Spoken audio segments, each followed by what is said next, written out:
नमस्कार, आप देख रहे हैं एबीपी न्यूज। मैं हूं आपके साथ शोभना यादव। राजस्थान में सत्ता के दुरुपयोग का एक गंभीर मामला सामने आया है।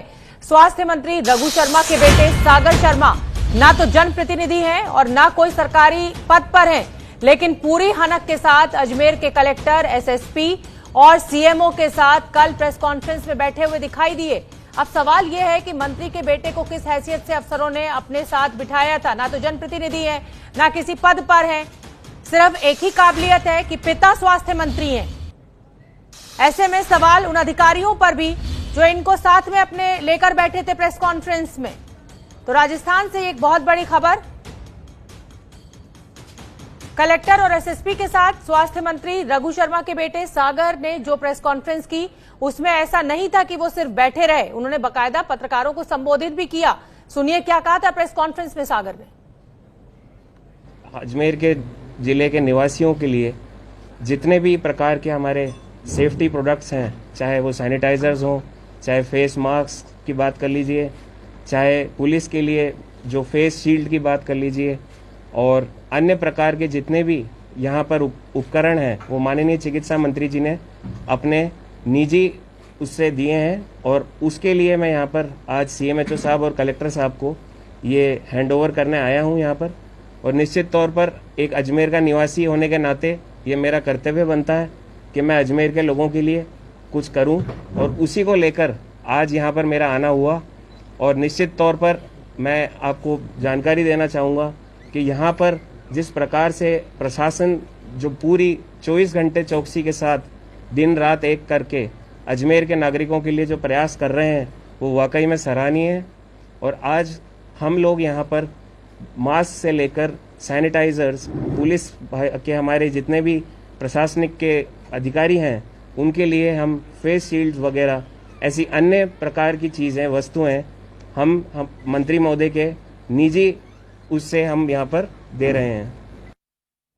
राजस्थान बीजेपी के प्रदेश अध्यक्ष सतीश पूनिया ने मंत्री और उनके बेटे पर गंभीर सवाल उठाए हैं। सतीश पूनिया का कहना है कि राजस्थान की सरकार में सत्ता का दुरुपयोग किया जा रहा है और लगातार अधिकारियों पर दबाव बनाया जा रहा है। सुनिए क्या कुछ कहा। चिकित्सा मंत्री जी के युवराज, उनके सुपुत्र, आज अजमेर की कलेक्ट्रेट में तिरंगा लगी गाड़ी पर विधायक के स्टिकर के समेत और वहां दाखिल होते हैं। उनको सरकारी अमला रिसीव करता है, सी ऑफ करता है, और केवल इतना नहीं, वो उस कलेक्ट्रेट में एक प्रशासनिक अधिकारी के बगल में कलेक्टर के पास बैठकर, जिसमें पूरे प्रशासनिक अधिकारी होते हैं, उनके साथ बैठकर वहां प्रेस कॉन्फ्रेंस को एड्रेस करते हैं। किस हैसियत से, किस संवैधानिक व्यवस्था के तहत गए, शायद ये जवाब सरकार के पास नहीं होगा, लेकिन ये सरकार के कामकाज की वानगी जरूर है कि किस तरीके से सत्ता का, सरकारी मशीनरी का दुरुपयोग और अफसरों पर जिस तरीके का दबाव, ये इस बात से जाहिर होता है। ये कांग्रेस पार्टी की सरकार की इस वैश्विक महामारी में राजनीति का और घटिया राजनीति का एक बड़ा उत्कृष्ट उदाहरण है। और हमारे साथ हमारे सहयोगी मनीष शर्मा जुड़ रहे हैं ज्यादा जानकारी लिए हुए। मनीष शर्मा, जिस तरीके से प्रेस कॉन्फ्रेंस में मंत्री के बेटे साहब बैठे हुए हैं और बोल भी रहे हैं, मीडिया को संबोधित भी कर रहे हैं अधिकारियों की मौजूदगी में, सवाल तो गंभीर जरूर उठेगा। जी शोभना, निश्चित रूप से ये एक बहुत बड़ा सवाल है, खासतौर पर अजमेर जिला कलेक्टर विश्व मोहन शर्मा जो इस पूरे प्रकरण के लिए जिम्मेदार हैं, उनकी मौजूदगी में एक साधारण व्यक्ति, मैं साधारण व्यक्ति इसलिए कहूंगा क्योंकि मंत्री पुत्र होना कोई काबिलियत नहीं है, एक साधारण व्यक्ति जो केवल कुछ सैनिटाइजर और मास्क लेकर आता है, और वो भी इसलिए कि उनके पिता का निर्वाचन क्षेत्र है और वो इस बात को कहते हैं कि मंत्री जी ने भेजे हैं। लेकिन सागर शर्मा उस सभागार में, जो कि सरकारी भवन है, सबसे महत्वपूर्ण बात यह है शोभना कि अगर सागर की कार को देखा जाए तो वो स्टिकर लगी थी उस जगह खड़ी है जहां पर केवल जिला कलेक्टर की गाड़ी खड़ी होती है। कोरोना महामारी है, ऐसे में सैनिटाइजेशन का ध्यान रखा जाना चाहिए। मंत्री पुत्र दुनिया भर में घूमते हैं और उसी कार से वो कलेक्ट्रेट तक पहुंच गए और उस पर तिरंगा लगा हुआ था। जैसे ही मीडिया को देखा तो उनके कार के ड्राइवर ने उस तिरंगे को ढक डाला। लेकिन हमें ये भी याद रखना पड़ेगा शोभना कि मंत्री ने अपने पुत्र को एक तरीके से से बेलगाम किया, उसी का नतीजा है, क्योंकि ये लगातार दूसरा प्रकरण है। इससे पहले भी सागर पुष्कर में, जो कि अजमेर का ही एक हिस्सा है, वहां पर भी आयुर्वेद विभाग की एक बैठक में गए, वहां पर भी तमाम अधिकारियों के साथ उन्होंने चर्चा की।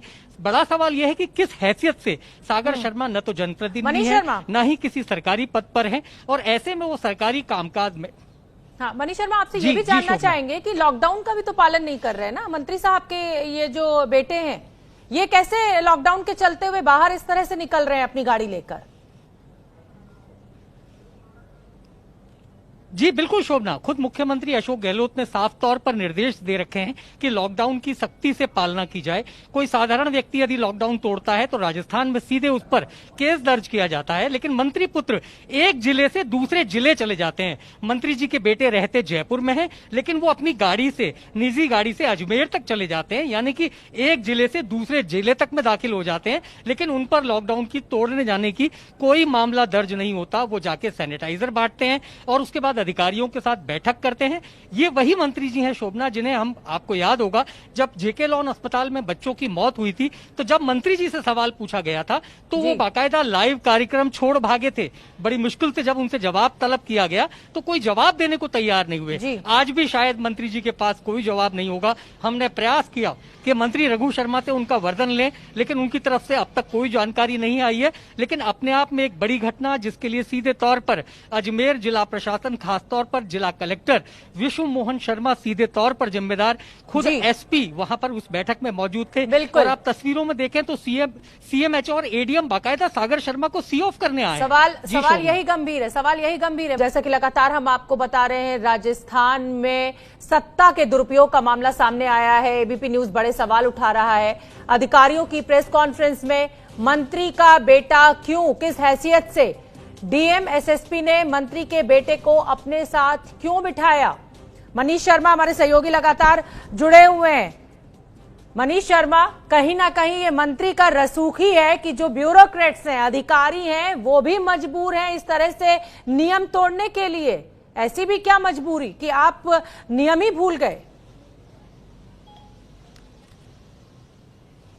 जी शोभना, तस्वीरें अपनी बात खुद कहती हैं। जैसा आप कह रहे हैं कि मंत्री के बेटे के सामने पूरा प्रशासन नतमस्तक, तस्वीरों में भी साफ तौर पर दिखाई दे रहा है कि यहां तक कलेक्टर और एसपी कुंवर राष्ट्रदीप वहां मौजूद थे, उनमें से किसी ने आपत्ति नहीं उठाई। और अगर शोभना इन तस्वीरों को और गौर से देखा जाए तो शुरुआत में जब मंत्री पुत्र सागर अंदर कमरे में दाखिल होते हैं तो वो प्रयास करते हैं कि कलेक्टर के पास वाली कुर्सी पर बैठे, लेकिन फिर उन्हें इशारा किया जाता है तो वो दो कुर्सी छोड़कर एक तीसरी कुर्सी पर बैठते हैं। यानी कि उनकी मंशा बिल्कुल साफ थी कि अपने आने का पूरा प्रचार प्रसार करना चाहते थे। अपने पिता के लिए वो एक तरीके से राजनीतिक एजेंडा लेकर आए थे और इसी के तहत वो कलेक्ट्रेट तक पहुंचे, सभागार में पहुंचे और ठीक उस वक्त पहुंचे जब प्रेस कॉन्फ्रेंस होने वाली थी।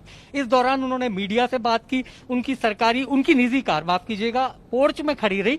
तो ये तमाम बातें इंगित करती हैं कि प्रशासन निश्चित तौर पर दबाव में है। और यही आरोप बीजेपी के प्रदेश अध्यक्ष सतीश पूनिया ने भी लगाया कि मंत्री पुत्र के लिए प्रशासन नतमस्तक हो गया, उनकी आवभगत की गई, उन्हें छोड़ने गए तमाम अधिकारी, और किसी भी अधिकारी ने यह आपत्ति नहीं उठाई कि मंत्री पुत्र आखिर इस बैठक में, इस प्रेस कॉन्फ्रेंस में मौजूद क्यों है। तो ये मंत्री का कहीं ना कहीं रसूख है। बड़े कद्दावर मंत्री कहे जाते हैं रघु शर्मा अशोक गहलोत की कैबिनेट में, तो शायद ये उसी का असर है। शोभना, रसूख तो रखते हैं, लेकिन क्या मुख्यमंत्री अशोक गहलोत तक ये पूरा मामला पहुंचा है? हालांकि लगातार मीडिया में दिखाया जा रहा है, सोशल मीडिया पर बहुत वायरल हो रहा है, तो कहीं ना कहीं संज्ञान में तो आ चुका होगा। कोई रिएक्शन, कोई जानकारी आपके पास? शोभना, अभी तक तो मुख्यमंत्री की तरफ से कोई वक्तव्य नहीं आया, लेकिन जितना मैं मुख्यमंत्री अशोक गहलोत को जानता हूं, इन तरीके के मामलों में बेहद संवेदनशील रवैया रहा है। आज उनका लगातार ये तीसरा कार्यकाल है और कभी भी उनके कार्यकाल में अगर इस तरीके की कोई भी घटना होती है तो उस पर वो एक्शन लेते हैं। अब ये चूंकि मामला एबीपी न्यूज के जरिए, तमाम सोशल मीडिया के जरिए हाईलाइट हुआ है, तो देखना ये होगा कि मुख्यमंत्री अशोक गहलोत इस पूरे मामले में अपने मंत्री को किस प्रकार के दिशा निर्देश देते हैं। हालांकि जेके लॉन के मामले में भी रघु शर्मा पर तलवार लटकी थी, लेकिन उस वक्त वो बच निकले, ये कहकर कि उनकी जिम्मेदारी नहीं है। लेकिन अब उन्हीं के बेटे ने उनको विवादों में ला खड़ा किया है, तो देखना ये होगा मुख्यमंत्री अशोक गहलोत इस मामले में अपनी ओर से किस प्रकार के दिशा निर्देश जारी करते हैं। शोभना, बहुत बहुत धन्यवाद मनीष शर्मा इस पूरी जानकारी के लिए। तो सत्ता का दुरुपयोग किस तरीके से किया एक मंत्री के बेटे ने, इससे बड़ी तस्वीरें हम नहीं सोच सकते हैं।